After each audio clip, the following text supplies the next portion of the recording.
마가복음 3장 7절에서 12절입니다. 마가복음 3장 7절에서 12절입니다.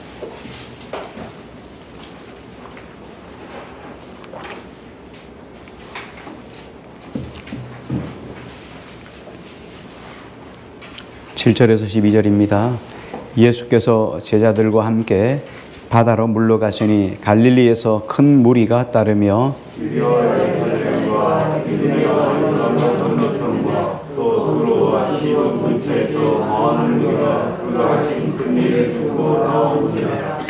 예수께서 무리가 에워싸 미는 것을 피하기 위하여 작은 배를 대기하도록 제자들에게 명하셨으니 많은 사람을 거치셨으므로 병으로 고생하는 자들이 예수를 만지고자 하여 끌려갔습니다. 더러운 귀신들도 어느 때든지 예수를 보면 그 앞에 엎드려 부르짖어 이르되 당신은 하나님의 아들이니이다 하니 예수께서 자기를 나타내지 말라고 많이 경고하십니다. 아멘. 오늘 본문에 보면 7절만 우리 같이 한 번 더 읽을까요? 7절만요. 같이요. 시작. 예수께서 제자들과 함께 바다로 물러가시니 갈릴리에서 큰 무리가 따르며. 아멘. 예수님이 제자들을 데리고 바다로 물러가셨다 이렇게 말씀을 하셨어요. 물러가다라고 하는 표현은 다른 성경에는 기록되어 있지 않습니다. 마가복음에만 기록된 마가의 고의적인 표현이에요. 다른 사람은 이런 표현을 안 했는데 마가복음에만 물러갔다라고 하는 표현이 기록되어 있어요. 주석을 찾아보니까 물러갔다는 말이 무슨 뜻일까 하고 주석을 찾아보니까 이렇게 표현을 하고 있어요. 예수님께서 반대자들로부터 벗어나셨다 이렇게 해석을 하고 있어요. 그런데 헬라어에 보면 아나코레오라고 이야기를 합니다. 철수했다라는 뜻이고요. NIV 영어 성경에는 withdraw라는 말을 썼어요. 후퇴하다, 철수하다 이런 뜻을 가지고 있습니다. 그러면 예수님께서 왜 우리 앞에 있었던 말씀들이 어떤 겁니까? 안식일 논쟁이잖아요. 한편 손마른 자를 고치시고 또 서기관과 바리새인들과 안식일 논쟁들을 회당에서 계속 이렇게 했단 말이죠. 이런 설왕설래하는 이런 과정을 끝내고 예수님께서 바다로 물러가셨다. 왜 철수하셨을까? 왜 물러나셨을까? 왜 그들의 관심, 그들과 계속 논쟁에서 예수님이 마치 한 발 물러서는 것처럼 후퇴하셨을까? 답은 의외로 간단합니다. 지금은 예수님의 때가 아니기 때문이죠. 예수님의 때가 아니었기 때문에 예수님은 지금 물러나셨어요. 만약에 계속 서기관과 바리새인들과 계속 논쟁과 다툼이 있다면 예수님은 3년 공생의 사역을 다 채우지도 못하고 십자가에 못 박혀 죽으셔야 돼요. 그래서 예수님은 이 3년이라는 기간 동안에 하나님의 나라 복음을 다 전하기 위해서 때때로 주님이 물러나실 수 있었다는 거예요. 우리 인생도 마찬가지입니다. 우리 인생도 그냥 계속 앞만 보고 달려갈 수가 없어요. 가다가 때때로는 멈춤이 있어야 됩니다. 멈춤이라는 것은 그냥 쉬는 게 아니에요. 쉼이라는 것은 다시 새로운 것들을 만들어내는 재창조의 시간이에요. 쉼이 없으면 사람은 쓰러져요. 쉼이 없으면 사람이 새로운 것들을 발상해낼 수가 없어요. 그래서 이렇게 쉼이라고 하는 것은 다음번을 위한 새로운 것들을 만들어내는 과정 속에 있는 쉼이에요. 예수님도 물러나셨죠. 예수님께서는 아직 십자가에 못 박혀 죽으실 때가 아직 아니었기 때문이에요. 주님은 십자가에 못 박히기 전까지 아직 하실 일들이 즐비하게 많으셨어요. 예수님은 하나님의 작정된 계획에 따라 이 땅에 오셨죠. 이 땅에 오셔서 주님의 백성들에게 마지막까지 하나님 나라의 복음을 계속 증거하시는 거예요. 그건 무엇입니까? 그들에게 마지막까지 하나님께서 주신 기회를 가지라는 거예요. 회개하여 하나님의 백성으로 살아갈 것에 대한 기회였어요. 그래서 하나님 나라 복음을 계속 증거하시면서 예수님의 일성처럼 회개하라. 회개하고 죄 사함을 받으라. 회개하고 구원을 받으라. 이 하나님 나라의 메시지를 더 많은 사람들에게 증거하고 전하기를 원하셨죠.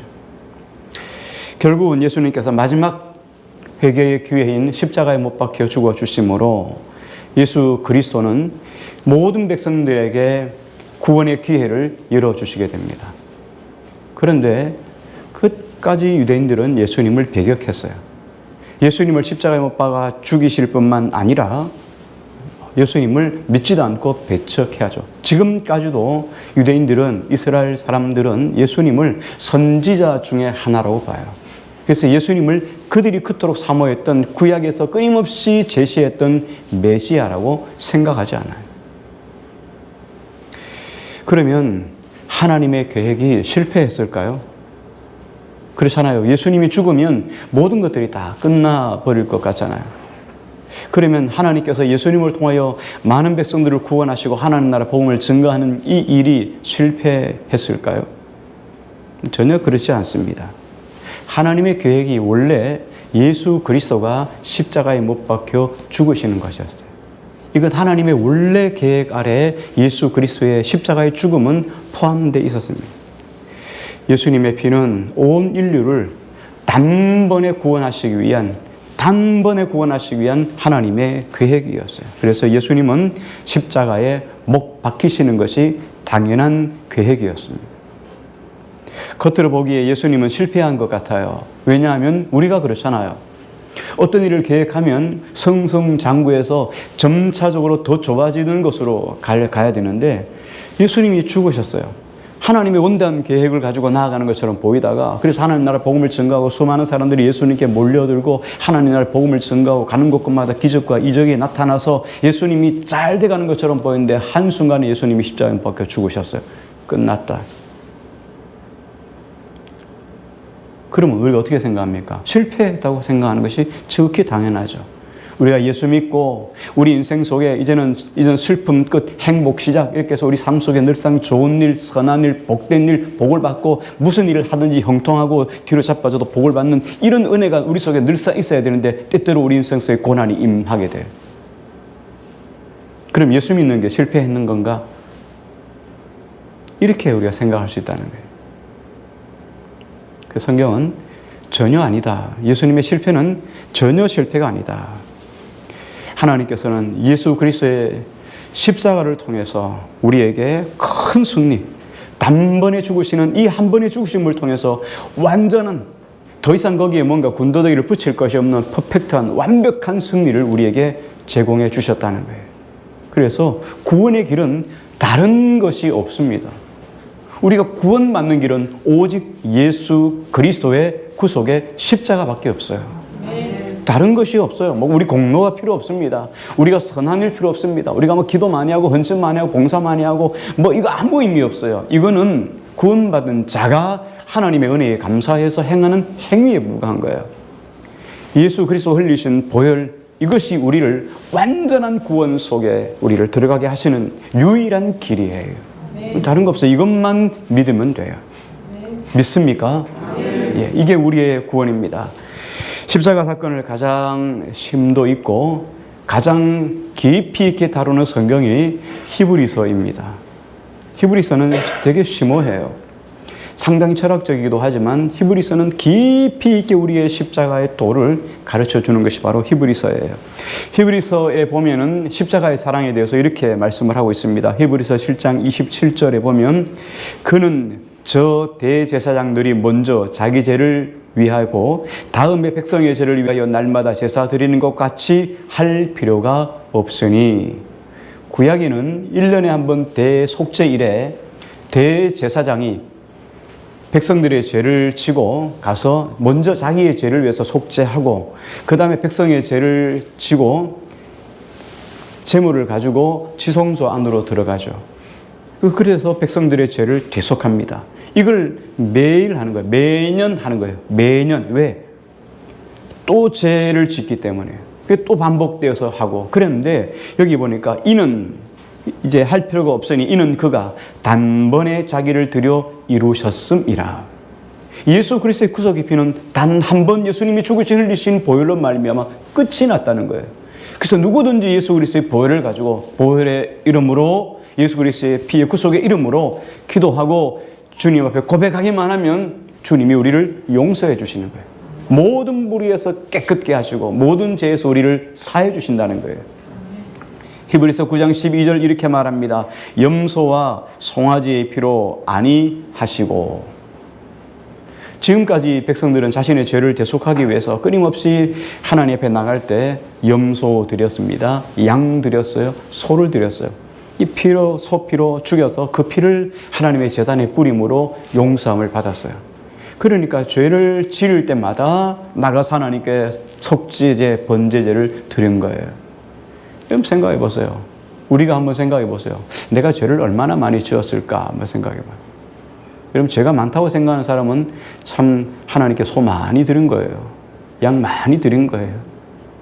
나는 얼마나 드렸을까?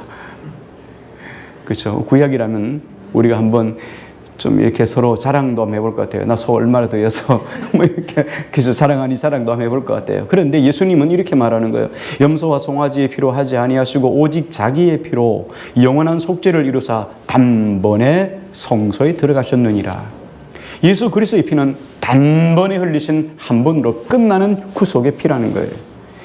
히브리서 9장 28절 이렇게 말합니다. 이와 같이 그리스도도 많은 사람의 죄를 담당하시려고 단번에 들이신 바 되셨고 구원에 이르게 하기 위하여 죄와 상관없이 자기를 바라는 자들에게 두 번째 나타나시리라. 단번에 속죄를 이루셨다는 거예요.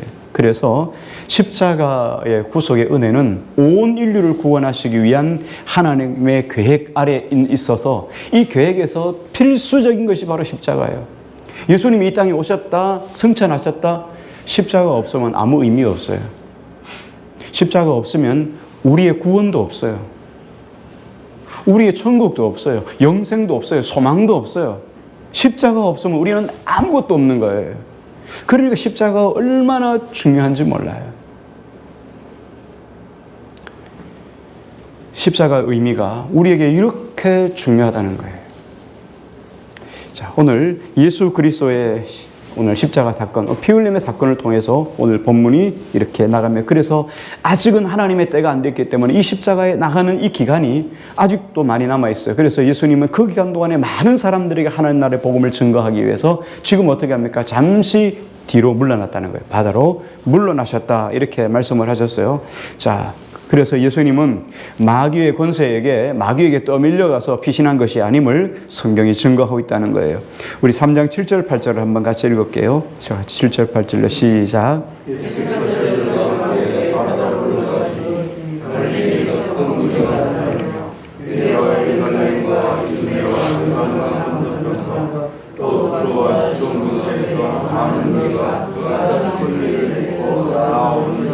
예. 예수님을 격렬히 반대하는 반대자들을 피해가지고 바닷가로 옮겨가셨어요. 그런데 예수님이 바닷가로 물러나셨는데 많은 사람들이 이 바닷가로 다시 또 모여들었어요. 예수님이 계신 곳으로 엄청나게 많은 사람들이 몰려들었는데 왜 예수님께로 몰려들었을까 하는 것을 마가가 오늘 8절에 이렇게 말합니다. 많은 무리가, 여기에 많은 무리는 유대, 예루살렘, 이두메, 요단강 건너편 두로와 시돈이에요. 다시 말하면 이 예수님이 있는 갈릴리잖아요. 이 근처에 두고 그러면서 여기 보니까 유대, 밑에 있는 유대, 예루살렘, 그리고 두로와 시돈은 왼쪽에 있는 바닷가 쪽 두로와 시돈, 페니키아 지역, 그리고 이두메 건너편 에돔 땅. 그러니까 주변에 있는 모든 사람들이 다 예수님이 사역하시는 이곳으로 몰려들었다는 거예요. 갈릴리로 몰려들었어요. 자, 그런데 왜 몰려들었냐면 많은 무리가 그가 하신 큰 일을 듣고 예수님이 병 고치셨다, 예수님이 그들에게 하나님 나라 복음을 증거했다, 중풍병자가 일어나고 한편 손 마른 자가 고침받고 이런 일들이 계속 있으니까 이 소식을 듣고 사람들이 막 예수님께 몰려들었어요. 자, 그러면 그가 하신 큰 일이 뭐냐? 그가 하신 큰 일, 여기 손 마른 자 병 고치고 중풍병자 일어난 사건, 이 사건을 의미하지만 그 사건만 이야기 아니라 그 사건 속에 포함된 하나님의 의미, 마가가 지금 말씀하려고 하는 의도가 어떤 거냐면 그가 하신 큰 일이라는 이 헬라 원어에 보면은 이렇게 단어로 쓰고 있어요. 오사 포이에이라고 이야기합니다. 이 오사 포이에이라는 말은 시제를 바라보면 시제가 미완료 동사로 쓰여져 있어요. 이 시제가 정말 헬라어는 시제가 중요한데 미완료 동사니까 어떡합니까? 계속 진행 중이라는 거예요. 끝난 게 아니고 완료형이 아니라 미완료예요. 아직도 완료가 되지 않은 진행형이에요. 그러니까 지금도 계속 되어지는 일이라는 거예요. 예수님의 큰 일, 병 고친 사역은 한 번으로 끝난 게 아니라 계속 지금도 고치고 장차도 고치고 계속 고쳐질 것이라는 거예요. 그래서 여기에 똑같은 오사포이에이라는 단어를 썼어요. 그래서 예수님이 계속 고치고 있는 그 일을 위해서 많은 사람들이 이 소문을 듣고 예수님께로 막 온 사방에서 몰려들기 시작한 거예요. 자, 쉽게 생각할 수 있지만 그들은 어떤 사람들입니까? 주로 우리가 안 봐도 생각해도 뻔하겠죠. 병자들이죠. 주로 병자들, 그리고 귀신 들린 사람들, 약한 사람들. 병도 안 나고 귀신 들리지도 않았는데 여기에 모였다면 어떤 사람들이겠습니까?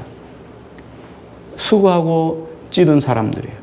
하나님의 율법을 지금까지 이 바리새인과 서기관들이 그들에게 제정해 놓은 이 율법을 재해석해 놓은 한락하들, 이것들을 지키기 위해서 너무나 피곤하고 지친 사람들. 이 말씀을 지켜야 하지만 우리가 구원을 받는데 이것을 지키지 못하니까 늘상 힘들고 어려운 삶 속에 찌들어져 있는 그들이 예수님께로 몰려들기 시작했어요. 그들은 예수님이 행하신 일들 가운데 특별히 병 고친 일, 귀신 쫓는 일에 주목을 했습니다. 많은 사람들이 예수님께로 몰려들었다는 거예요. 여기에서 우리 잠깐 생각해 볼 것은 바로 이것이 교회의 모습이어야 합니다. 교회가 바로 이런 모습이어야 돼요. 많은 사람들이 교회로 몰려드는 거예요. 예수님에게로 몰려드는 거예요. 왜 사람들이 몰려들었을까요? 앞에 이야기했잖아요. 계속 진행되는 하나님의 큰 일을 바라보고 그것을 기대하며 사람들이 몰려들었다는 거예요. 하나님의 교회는 이런 생명의 역사가 있어야 돼요. 생명 있는 교회는 생명을 따라서 사람들이 몰려들게 돼 있어요. 맛집 여러분 알죠? 맛집. 그렇죠? SNS 요새 맛집들 많이 올라가잖아요. 근데 어떤 맛집들을 보면은 정말 산 골짝이 있어요. 근데 사람들이 찾아가요. 여러분 그렇지 않아요? 여러분도 그렇지 않아요? 아, 거기 맛있다 그러더라. 그러면 여러분 그런 데 가죠. 왜? 맛있으니까. 시간, 장소, 돈 구애받지 않고 가요. 왜? 맛집이니까. 근데 맛집은 대체적으로 비싸요. 그래도 가요. 왜? 맛있으니까. 여러분 교회 마찬가지예요. 교회가 맛집이 되어야 돼요. 생명 있는 맛집이 되어야 돼요. 똑같은 음식을 먹어도 똑같은 값 주고 이곳에 가성비가 더 좋아요. 더 맛있으면 여러분 맛집 안 가겠어요? 여러분 교회가 생명이 있고 그런 살아있는 생명이 움직이는 그런 교회라면 사람들이 오고 싶어 하는 거예요. 병든 자가 몰려들고 하나님 나라를 꿈꾸는 사람들이 몰려드는 교회가 되는 거예요. 그럼 이런 생명 있는 교회가 되기 위해서는 어떻게 해야 됩니까? 간단합니다. 생명 있는 교회가 이루기 위해서는 말씀에 충성하는 사람들이 있으면 돼요. 말씀에 충성하는 사람이 있으면 생명 있는 교회가 되는 거예요. 그럼 말씀에 충성한다는 얘기가 뭘까요? 말씀에 충성하는 얘기는 의외로 간단합니다. 여기 9절을 한번 말씀을 잠깐 한번 읽어볼까요? 9절 읽습니다. 같이요. 시작.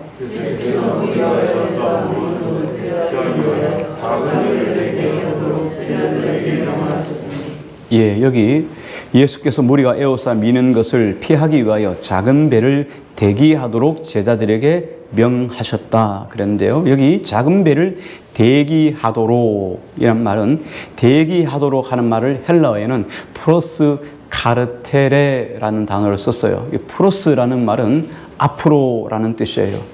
이게 카르테레라는 말은 충성이란 뜻이에요.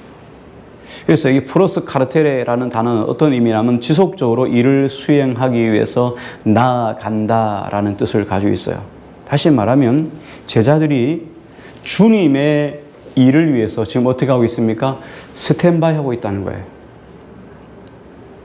제자들이 예수님께서 말씀만 하시면 우리가 지금 간다는 거예요. 그래서 지금 어떻게 합니까? 제자들이 지금 누구를 보고 있습니까? 예수님의 눈빛만 바라보고 있는 거예요. 예수님이 말씀하시면 그냥 곧바로 배를 띄울 수 있도록 지금 보고 있다는 거예요. 교회가 하나님 말씀 앞에 이렇게 충성하는 거 다른 거 없어요. 예수 그리스도에게 하나님 말씀에 충성만 하면 돼요. 말씀이 우리에게 이야기할 때 떨어지기만 하면 아멘 하고 가는 사람만 있으면 그 교회는 생명 있는 교회예요. 말씀을 듣고 말씀에 의미를 두지 않고 말씀에 충성하지 않으면 교회는 죽은 교회예요. 그렇잖아요. 말씀이 우리에게 뭔가 의미를 못 주는데 말씀이 나를 살리지 못하는 교회면 그 죽은 교회 아니겠어요? 말씀을 통해서 내가 살아야 돼요. 내가 살아서 퍼덕이는 이 하나님의 은혜를 받은 그 은혜가 넘쳐나서 다른 사람들이 흘러 넘칠 때 그 교회는 살아있는 교회가 되는 거예요. 그래서 말씀에 충성하는 교회가 살아있는 교회예요. 그런 교회에는 사람들이 몰려들게 했어요. 예수님이 병 고치지 못했으면 어떻게 했을까요? 그럼 하나님의 아들도 아니겠지만 그랬으면 몰려들지 않겠죠. 예수님에 가면 뭔가 생명이 있으니까 사람들이 몰려오는 거예요. 오늘 여러분 자체가 교회이잖아요. 한 사람 한 사람이 주님의 교회예요. 몸된 교회예요. 여러분 속에 가기만 하면 하나님 나라의 시원한 복음을 들을 수 있으면 여러분에게 몰려오지 않겠어요? 여러분이 가면 마음의 위로함을 얻는다면 여러분 자체 각자에게 사람들이 친구하고 오지 않겠습니까? 이게 중요해요. 교회가 지향하는 것이 바로 이런 것이에요. 주님을 위해서 말씀만 하시면 시행하겠습니다 하고 주님의 말씀 앞에 귀를 기울이고 주님의 눈빛 앞에 늘상 주님에게 주목해 있는 사람들이 있다면 그 교회는 살아있는 교회가 된다는 거예요. 저는 여러분들이 아무쪼록 우리 모두가 이런 주님의 말씀 앞에 귀를 기울이고 주님의 눈빛에 내 눈을 고정하는 그런 사람, 충성된 우리 모두가 되기를 먼저 주의 이름으로 축원드립니다. 아멘. 예. 우리 다시 한번 9절 10절을 한 번 더 읽겠습니다. 같이요. 시작. 예수께서 무리가 에워싸 미는 것을 피하기 위하여 작은 배를 대기하도록 많은 사람을 고치셨으므로 병으로 고생하는 자들이 예수를 만지고자 하여 몰려왔음이라더라. 여기 사람들이 예수님을 만지고자 하여 몰려왔다 이렇게 이야기를 했어요. 이게 몰려왔다라는 말은 지금 개역 개정 성경에는 이렇게 썼는데요. 개역 성경에는 뭐라고 했냐면 핍근이 함이더라 그렇게 이야기를 했어요. 여기 성경 말씀 10절 말씀을 현대인의 성경에 보면 이렇게 번역을 했습니다. 예수님이 많은 사람들을 고쳐주셨으므로 병으로 고생하는 사람들이 예수님을 만지려고 마구 밀어 닥쳤다 이렇게 썼어요. 사람들이 병자들이 예수님께 와가지고 그냥 예수님 병 고쳐주세요 이게 아니고 막 몸을 던졌다는 거예요. 여기 헬라어도 똑같은 이야기를 합니다. 에피피존이라는 단어를 썼는데요. 마치 위에서 뚝 떨어지다 이런 뜻이에요. 폭이어 떨어지다 막 마치 여러분 뭡니까 영국 그 프리미어 리그에서 말이죠. 막 하다 공을 딱 차면 막 감격해가지고 막 뛰어가고 또 감격한 사람들이 뒤에 쫓아가가지고 막 위에 확 덮치잖아요. 너무 감격해서 덮치는 거 그런 장면을 여러분 뭐 축구 안 좋아하시는 분들 잘 모르시겠지만 그런 장면인 것처럼 예수님에게로 사람들이 그냥 몸을 확 던졌다는 거예요. 여러분 상상 한번 해보세요. 이 장면을 한번 생각해 보세요. 예수님이 지금 어떻게 합니까? 바다로 물러가가지고 바닷가에 있어요. 근데 사람들이 막 스물스물 계속 몰려오는데 그냥 조금씩 밀고 이게 아니고 그냥 예수님께 몸을 막 던졌다는 거예요. 막 나도 던지고 너도 던지고 막. 여러분 생각해 보세요. 막 상상해 보세요. 예수님이 지금 잘못하면 죽게 생겼어요. 이게 지금 뭡니까? 몰려왔다는 뜻이에요. 이게 지금 핏근이함이라는 뜻이에요. 몸을 던졌다. 예수님의 몸에 아마 여기 이렇게 하겠죠. 병으로 고생하는 자들이 예수를 만지고자 하여 몸을 던졌다 이 말이에요. 그러니까 예수님의 몸에 닿기만 하면 몸을 만지기만 하면 자기 몸이 나을 줄 알았다는 거예요. 그러니까 이 사람들은 어떻게 하면 병 고치는 게 지금 절박한 문제예요. 이게 무슨 뭐 뽐내기 위한 것도 아니고 병 고치는 문제가 지금까지 힘들고 어려운 그 고통스러운 삶을 단번에 해결할 수 있는 예수님 만나면 해결할 수 있는 절박한 상황 속에 있기 때문에 자신의 몸을 던질 수밖에 없는 거예요. 그래서 곧바로 몸을 던진 거예요. 여러분 예수 그리스도를 믿는다는 것은 저는 이런 거라고 생각해요. 늘 우리가 길이 많으면 다 해보고 나중에 예수님을 찾게 되잖아요. 그러나 우리는 이미도 교회를 다닌 지 오래되신 분도 계시고 새 가족도 계시지만 오래되신 분들이에요. 오래되면 될수록 우리는 어떡합니까? 모든 것의 길은 누구에게 있습니까? 모든 길은 예수님에게 없다고 하면 안 된단 말이에요. 예수 그리스도예요. 그래서 예수 그리스도에게 어떤 문제이든지 예수 그리스도에게 어떻게 합니까? 몸을 던져야 돼요. 이거예요. 몸을 던져야 돼요. 근데 몸 던질 일이 별로 없는 거죠. 일단 다 해보고 나서 이렇게 가면 문제가 되는 거예요. 일단 몸을 던지셔야 돼요. 주님이 생명이에요. 그렇죠? 몸을 던진다는 얘기가 이런 이야기예요. 네, 받치는 게 없어요. 누가 받쳐주지 않아요. 그냥 넘어지면 자빠지는 거예요. 내가 이렇게 주님 앞에 기댔는데 주님이 날 잡아주지 않으면 나는 망하는 거예요. 이게 몸을 던진다는 뜻이에요. 그런데 망하면 안 되니까 한쪽을 딱 받쳐놓고 신용은 한번 해보는 거죠. 밀어봐라 내가 넘어지는가. 이렇게 하는 거는 아니라는 거예요. 그래서 예수 믿는다는 게 바로 이거예요. 몸을 던지는 거예요. 내 생명을 던지는 거예요. 내 삶을 던지는 거죠. 여기 이 속에 연결해서 이런 절박한 사람들이 막 몰려들어서 예수님에게 몸을 던지는 장면에 곧바로 어떤 이야기가 나오면 마가가 지금 이 말씀을 기록하고 있어요. 11절을 한번 같이 볼게요. 11절입니다. 시작.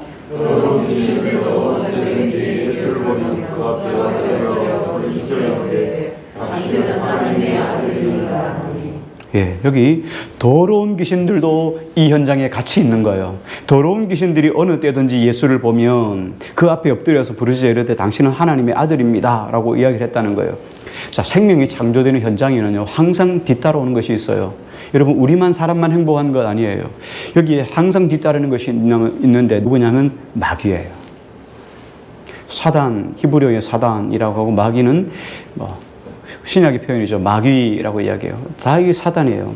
항상 생명이 살아나는 현장 속에는요, 생명이 살아나도록 그냥 놓아두지 않는 악한 사단의 세력이 있다는 거예요. 마귀가 있어요. 그래서 하나님의 거룩한 일을 방해해요. 근데 이 거룩한 일을 어떻게 방해하냐면 그럴듯한 포장을 한다는 거예요. 그래서 신약 성경에 보면 마귀가 어떻게 했습니까? 광명한 천사로 포장을 하는 거예요. 그래서 마귀인지 아니면 천사인지 분별이 안 돼요. 양인지 염소인지 분별이 안 되는 거예요. 저게 진짜인지 하나님 보내주신 천사인지 아니면 나를 넘어지게 하려고 하는 사단인지 분별하지 못한다는 거예요. 여러분, 여기에 분별한 영이 띄어지기를 주의 이름으로 먼저 축복합니다. 자, 여기 보면 이렇습니다. 예수님에 대해서 오늘 본문에 보니까 그 앞에 부르짖어 이르되 당신은 하나님의 아들입니다 라고 한다는 거예요. 예수님에게 수긍하듯이 지금 표현을 하고 있는 거예요. 그런데 사단의 늘 역사를 생각해 봐야 되는데 마가복음에 보면 이렇게 말합니다. 귀신들도 예수님을 보기만 하면, 어느 때든지 예수를 보면 그 앞에 엎드려서 부르짖어 이르되 당신은 하나님의 아들입니다 라고 말하는 거예요. 자, 마가복음 전체에 흐르는 것이 내용이 뭡니까? 제자도라고 했죠. 제자도임과 동시에 하나님의 아들이라는 거예요. 제자도의 가장 중요한 건 뭡니까? 예수님이 누구이신가잖아요. 우리가 누구의 제자예요? 예수님의 제자예요. 그럼 예수님은 누구인가를 분명히 알아야 돼요. 그분이 내가 정말 생명을 던져서 그분을 신뢰하고 조금 믿고 나갈 수 있는 대상인가를 여러분 알아야 하잖아요. 그래서 마가는 계속 그분이 누구인가에 대한 설명을 하면서 앞에 귀신들을 통해서 당신은 하나님의 아들임이란 말을 선포했고, 맨 나중에 백부장을 통해서 뭐라 말합니까? 과연 이는 하나님의 아들이다라 하고 선포가 끝나잖아요. 근데 그 과정에서 계속 설명해 주는 것이 뭐냐면 이는 하나님의 아들이야. 마귀가 지금 예수님 앞에 나와서 이렇게 말, 당신은 하나님의 아들입니다 이렇게 이야기를 했다는 거예요. 지금 마가가 강조하는 것은 뭐예요? 귀신들도 예수 그리스도의 이름 하나님 앞에, 예수님의 권위 앞에 굴복했다라는 것을 지금 설명해 주고 있는 거예요. 마귀는, 귀신은 말입니다, 사람들은 잘 몰라요. 사람은 귀신들이 하는 일을 잘 몰라요. 왜? 귀신은 뭡니까? 영이기 때문에. 우리는 육적인 존재예요. 영적인 일에는 민감하지 않으면 잘 몰라요. 육적이기 때문에. 근데 귀신은 어떻습니까? 귀신은 육적인 존재가 아니고 영적인 존재이기 때문에 영적인 것은 영적으로야 분별되어지는 거예요. 그런데 귀신은요, 귀신같이 알아야죠. 지금 예수님을 귀신같이 알아요. 가는 곳마다 당신은 하나님의 아들입니다 라고 선포했다는 거예요. 예수님이 누구인지 귀신은 잘 알고 있어요. 자, 그런데 여기서 궁금증이 있다는 거예요. 궁금증이 있어요. 귀신은 예수님이 하나님의 아들이심을 금방 알아보았습니다. 그래서 예수님이 지금 뭐라고 말씀하셨습니까? 아직도 자신의 때가 아니므로 물러갔다 이렇게 얘기했잖아요. 다시 말하면 갈릴리 지역에서 지금 은둔해 계시는 거예요. 많은 사람 앞에 드러나지 않고 한쪽으로 밀려나서 지금 은둔해서 감추어져서 사람들에게 복음을 계속 증거하고 있다는 거예요. 그런데 예수님께서 이렇게 감추어져서 하나님 나라 복음을 전하려고 하는 것을 귀신이 모를까요? 알까요? 예, 알죠. 모르면 귀신이 아니죠. 귀신은 귀신같이 한다니까요. 우리는 몰라도 귀신은 알아요. 왜? 영적인 존재니까. 그렇잖아요. 우리는 육적인 존재예요. 그래서 육적인 존재는요, 성령의 감동과 조명이 없으면 우리는 잘 몰라요. 우리 늘 육적에 무엇을 먹을까, 무엇 마실까, 어떻게 하면 잘 될까, 어떻게 하면 성공할까, 이런 데 관심이 많아요. 내가 어떻게 하면 하나님을 기쁘게 할까, 내가 어떻게 하면 하나님의 사랑받는 자녀가 될까, 이런 문제에는 2차원적이에요. 오늘 뭘 먹을까? 오늘 못 마실까? 오늘 점심에 뭘 먹지? 이게 우린 1차원적인 문제예요. 주님, 이 주일이 정말 주님이 기뻐하신 주일이 돼야 될 텐데 어떻게 하면 내가 주님을 이 날을 주를 위해서 맛있게 드릴 수 있을까요? 이런 생각을 우리 잘 하기 힘들어요. 영적인 존재가 돼야지만 가능한 거예요. 영적으로 민감해지려고 애쓰고 훈련되어져야지만 가능하거든요. 사단이, 귀신이 다 알고 있어요. 예수님께서 지금 한적한 곳으로 바다로 물러가셔서 지금 사람들 앞에 드러내놓지 않고 사역을 한다는 것을 귀신은 다 알고 있습니다. 영적인 존재이기 때문이죠. 그런데 이런 귀신이 예수님 앞에 나와서 뭐라고 불렀습니까? 부르짖어 이르되 당신은 하나님의 아들입니다 라고 부르짖고 있어요. 부르짖었다는 말이 뭐예요? 소리를 냈다는 거잖아요. 소리를 내가지고 당신은 하나님의 아들입니다 하고 큰 소리를 쳤다는 거예요. 이상하지 않아요? 크라쪼라는 말인데 부르짖다는 말이 고함치다, 외치다, 큰 소리로 말하다 입니다. 자, 여러분 생각해 보세요. 내가 조곤조곤 말하지 않고 큰 소리로 외쳤다는 건 뭐예요? 강조점을 두거나 누군가 이 소리를 듣기를 바라는 마음으로 소리를 지르는 것이잖아요. 사람 살려 이렇게 할 때 어떻게 합니까?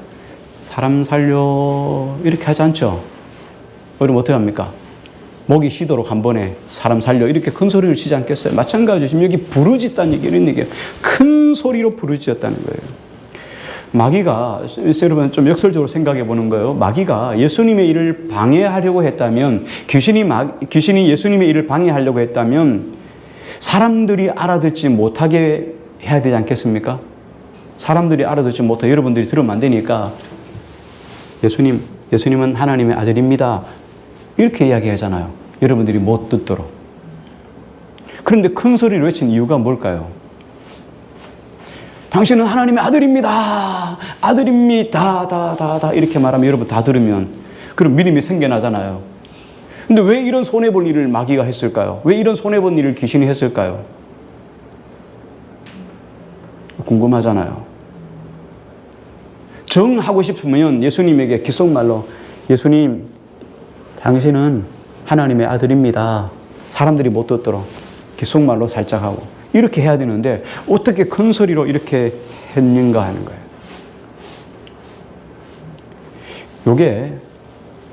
요게 마귀의 고도의 전략이에요. 그래서 우리가 영적인 존재가 아니면 마귀의 일을 잘 모르고 쉽게 넘어갈 수밖에 없다는 게 바로 이런 거예요.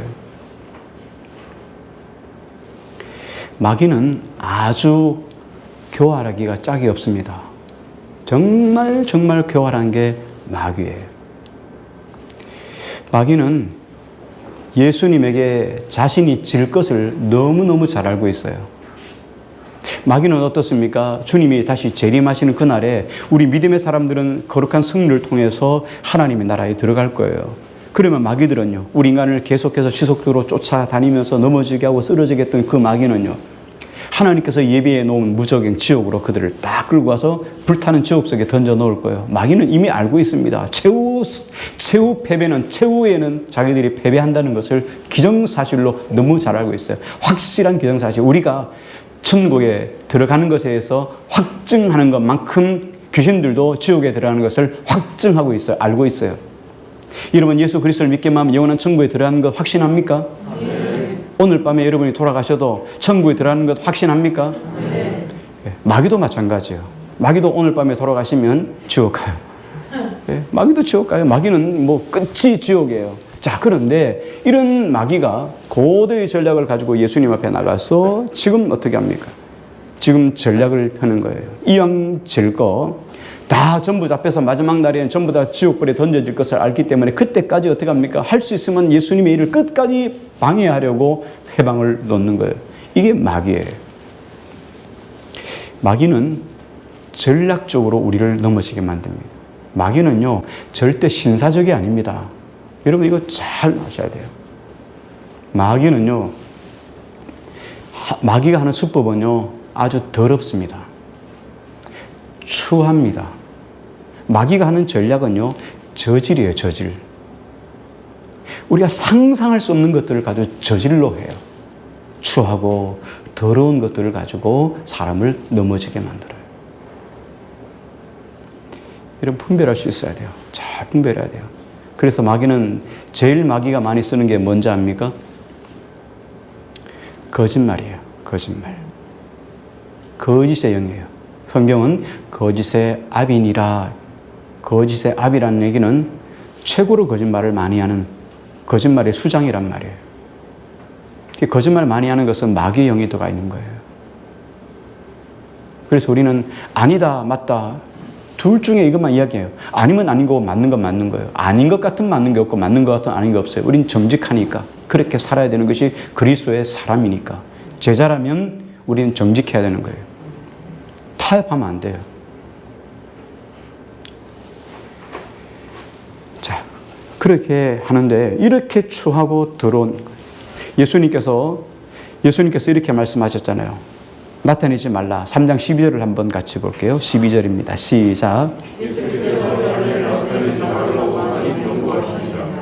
예수님께서 경계하시면서 물러가셨어요. 그리고 예수님이 드러내지 말라고 많이 경고했다는 거예요.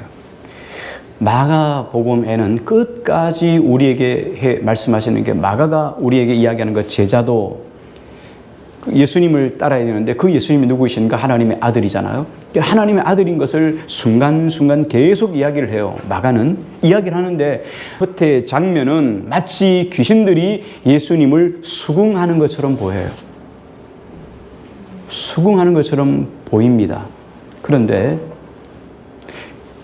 여기 하나님의 아들이라는 것은 마가복음에 나오는 예수님의 정체성이잖아요. 예수님이 누구인가? 하나님의 아들이란. 그렇죠. 계속 지금 이 이야기를 마가복음이 하고 있단 말이에요. 그런데 매우 중요한 단어이긴 하지만 마가는 귀신들을 향해서 뭐라고 말합니까? 마가가 귀신들 이야기할 때 앞에 전치사를 붙여요. 뭐가 나오죠? 더러운 귀신. 더러운 귀신이란 말을 같이 붙여요. 자, 예수님 자신도 귀신들이 예수님을 칭송하고 당신은 하나님의 아들입니다 라고 말하는 것에 대해서 딱 잘라버리고 거절을 해요. 왜 여러분 거절할까요? 하나님의 아들을 하나님의 아들로 칭송하는데 왜 귀신들의 칭송에 대해서 예수님이 매몰차게 잘라버리고 듣지 않으셨을까요?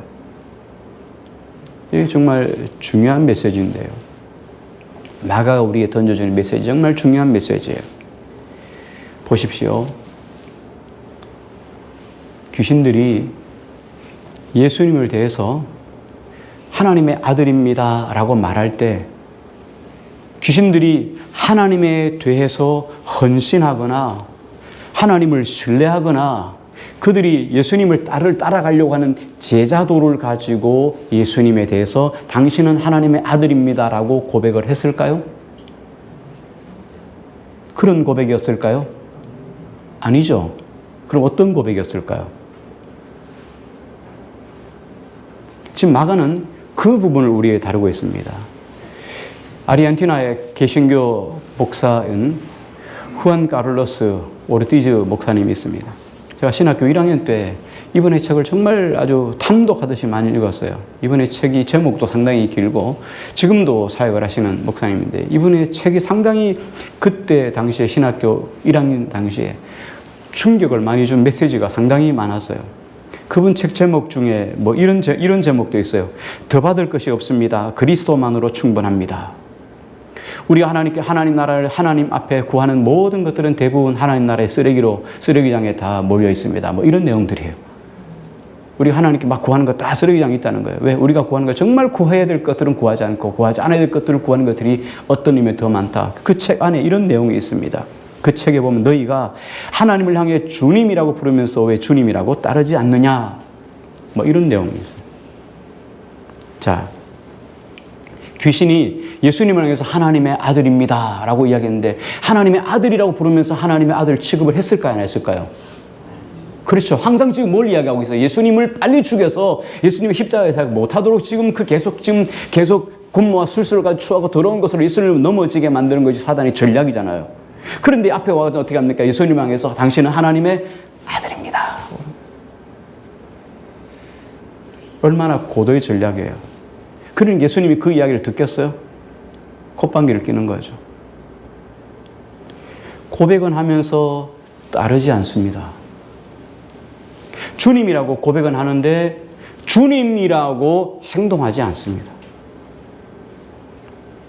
이것이 더러운 귀신들의 모습이라는 거예요. 귀신의 고백은 예수님을 향한 신앙 고백도 아닙니다. 주님을 향해서 내가 그렇게 믿겠다는 결단도 아닙니다. 그리고 주님의 제자된 제자로서의 삶으로서 나오는 결단도 아니라는 거예요. 오늘 우리에게도 동일한 고백을 주님께서 지금 마가를 통해서 우리에게 말씀하고 계시는 거예요. 오늘 우리의 고백은 어떻습니까? 우리는 예수님을 주님이라고 부르십니까? 주님이라 부르십니까? 그러면 주님에게 여러분의 생명을 드립니까? 생명을 다 드립니까? 주님 앞에 여러분 삶 속에 내 삶의 전부를 주님께 맡겨드립니까?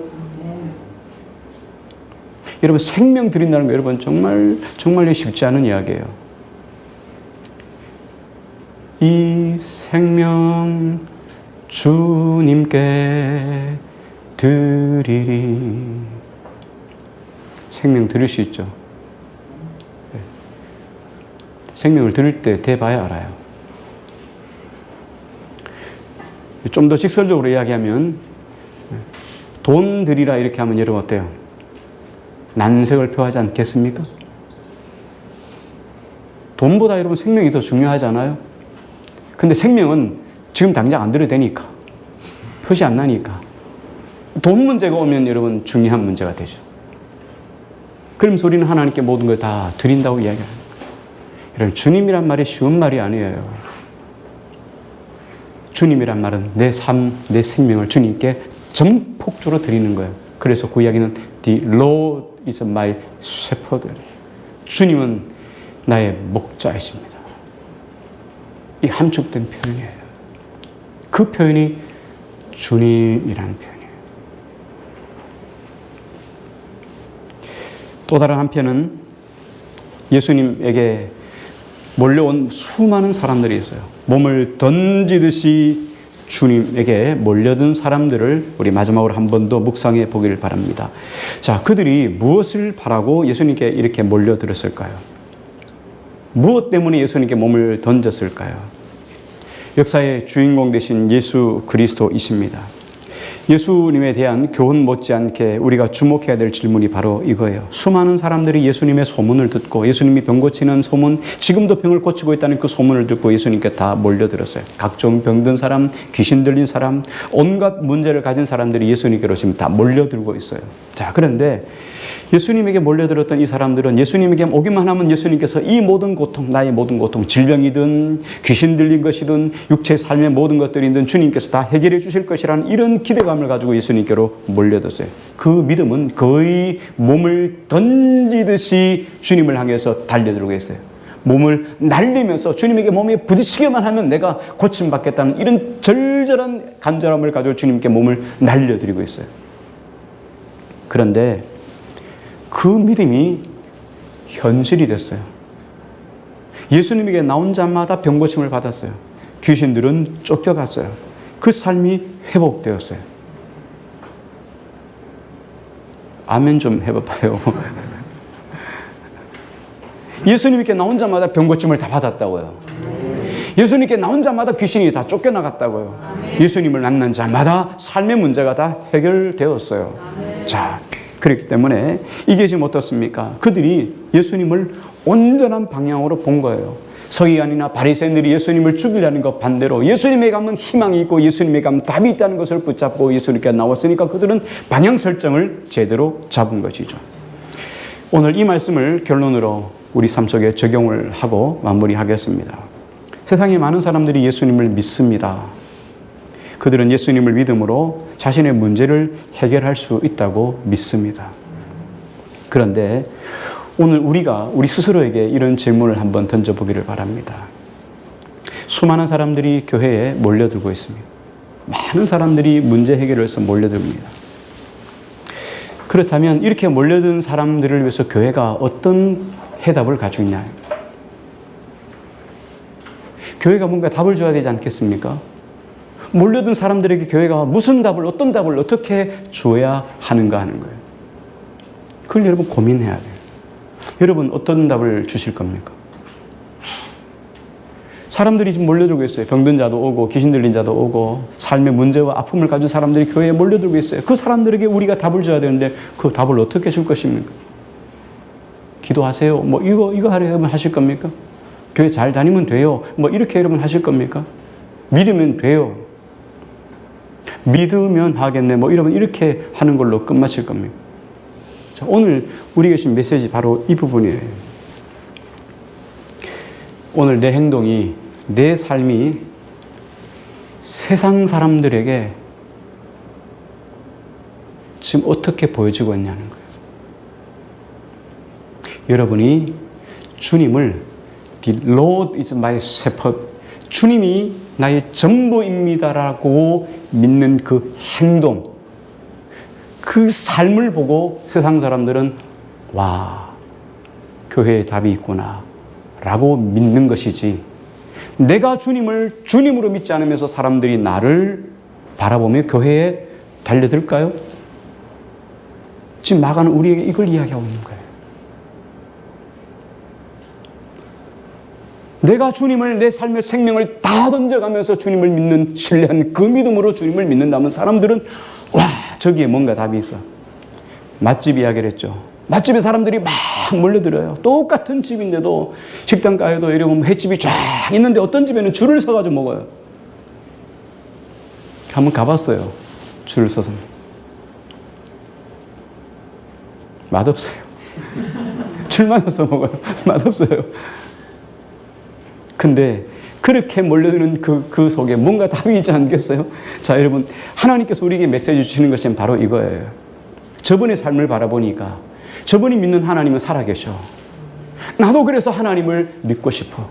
이걸 보여주는 사람이 되어야, 그래야 사람들이 교회로 몰려들지 않겠습니까? 여러분을 바라보고 하나님을 만나지 않겠습니까? 지금 마가가 이 이야기를 해주는 거예요. 사람들이 왜 몰려드느냐 하는 거예요.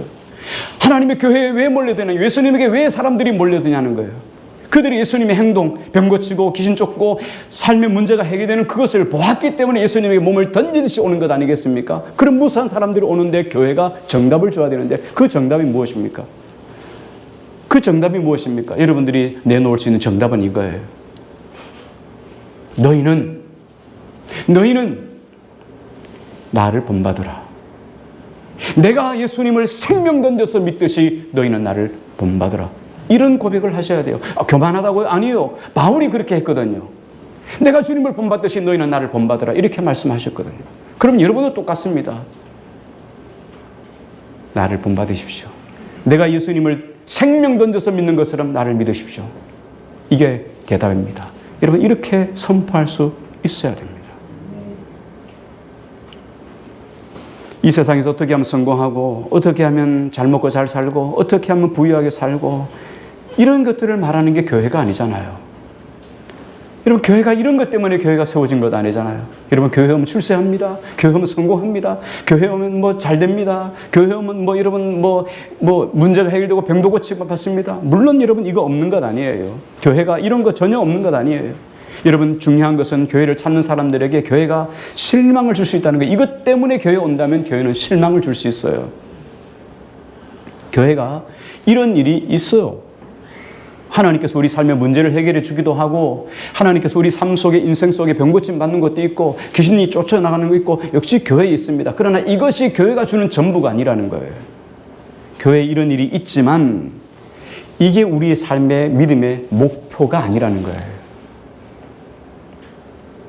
바른 교회는 역사의 주인 되신 예수 그리스도를 통해서 바른 세상, 하나님의 공의가 충만하게 통치되는 그런 세상을 우리가 지향하는 것이 교회의 바른 모습입니다. 그리고 우리는 이 일을 위해서 부름받은 주님의 제자들이에요. 하나님이 우리를 부르신 목적이 뭡니까? 하나님이 우리를 부르신 목적이 뭐예요? 김 집사님, 김 권사님, 김 장로님, 김 목사님, 잘 먹고 잘 살기 위해서 교회에 우리를 부르신 게 아니라는 거예요. 주님이 걸어가셨던 그 길을 제자의 삶으로, 제자의 모습으로 너희도 그렇게 걸으라고 하는 것이 주님이 우리에게 주신 메시지 아니겠습니까? 그렇다면 우리도 똑같이 우리가 세상을 다 바꿀 수는 없습니다. 그러나 중요한 것은 뭡니까? 내 삶이 삶의 현장에서 공의를 행하고 정직을 행하고 하나님께서 기뻐하신 삶을 살아간다면 사람들이 최소한 나를 바라보면서 와, 교회가 무엇을 추구하는지를 알 수 있다는 거예요. 그것을 드러내는 것이 지금 마가가 오늘 우리에게 주시고자 하는 메시지입니다. 많은 사람들이, 무수한 사람들이 여러분의 삶을 바라보면서 여러분이 쫓아가는 그 주님을 바라보고 만나고 따를 수 있는 그런 우리 삶이 되기를 주의 이름으로 축원드립니다.